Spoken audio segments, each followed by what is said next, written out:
क्या कभी लाइफ में आप इतने ज्यादा कंफ्यूज हुए हो कि समझ ही नहीं आ रहा क्या सही है और क्या गलत?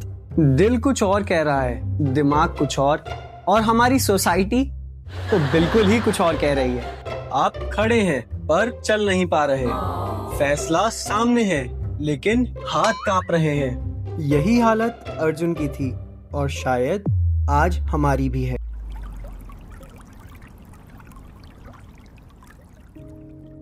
अर्जुन पहले बहस कर रहे थे, तर्क दे रहे थे, इमोशन में थे, पर अचानक उन्हें एहसास हुआ कि मैं खुद डिसाइड करने वाली हालत में तो हूं ही नहीं।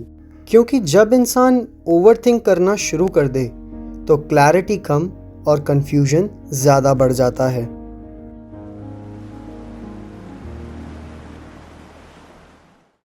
कुरुक्षेत्र की युद्ध भूमि, अपने ही रिश्तेदार सामने खड़े हैं, अपने गुरु, अपने पितामह, अपने भाई। अर्जुन के हाथ से धनुष छूटता जा रहा है, उनकी आंखों में पानी भर चुका है।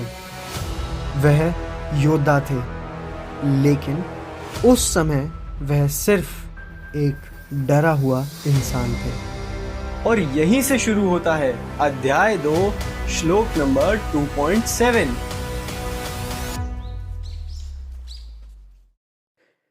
कार्पण्य दोषोपहत स्वभावा पृच्छामि त्वां धर्मस्मृडुचेतः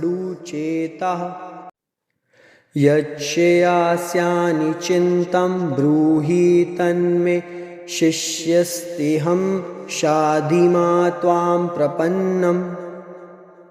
अब अर्जुन श्री कृष्ण से कहते हैं, हे कृष्ण, मेरा स्वभाव कायरता से दब गया है। मैं धर्म के विषय में भ्रमित हो गया हूँ। जो मेरे लिए सही हो वह निश्चित रूप से बताइए। अब मैं आपका शिष्य हूँ, मुझे मार्गदर्शन दीजिए।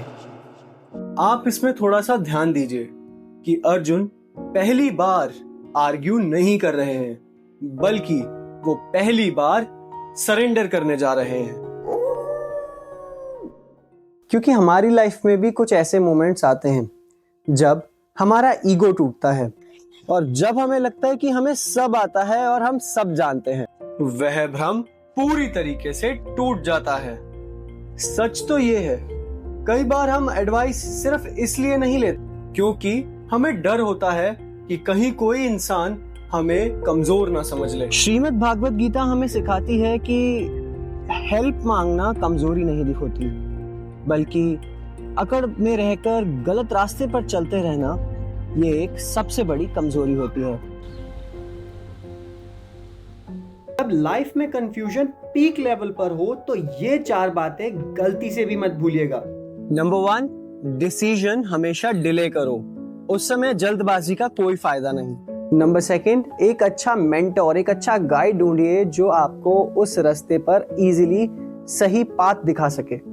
ईगो साइड में रखो और किसी विद्वान व्यक्ति से ऑनेस्टली पूछिए कि हमें रास्ता दिखाइए। क्योंकि हमें असली क्लैरिटी तो तब आती है जब हम एक्सेप्ट करते हैं कि हाँ, मुझे इस बात पर क्लैरिटी नहीं है, मैं इस बात पर श्योर नहीं हूँ। अर्जुन ने युद्ध के दौरान श्री कृष्ण का शिष्य बनना स्वीकार किया और उसी पावन मौके पर श्रीमद् भागवत गीता की शुरुआत हुई। एक सवाल आपसे, जब आप कंफ्यूज होते हो तो क्या करते हो? गूगल, फ्रेंड्स या चुपचाप स्ट्रगल? क्या आपने इतनी हिम्मत है कि किसी से कह सको, मुझे समझ नहीं आ रहा, मुझे गाइड कीजिए?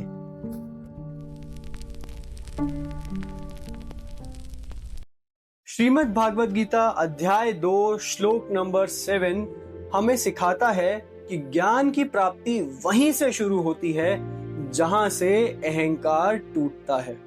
अर्जुन का भी ट्रांसफॉर्मेशन यहीं से शुरू हुआ था और शायद आपका भी ट्रांसफॉर्मेशन आज यहीं से शुरू हो सकता है। जय श्री कृष्ण, जय श्री कृष्ण, जय श्री कृष्ण।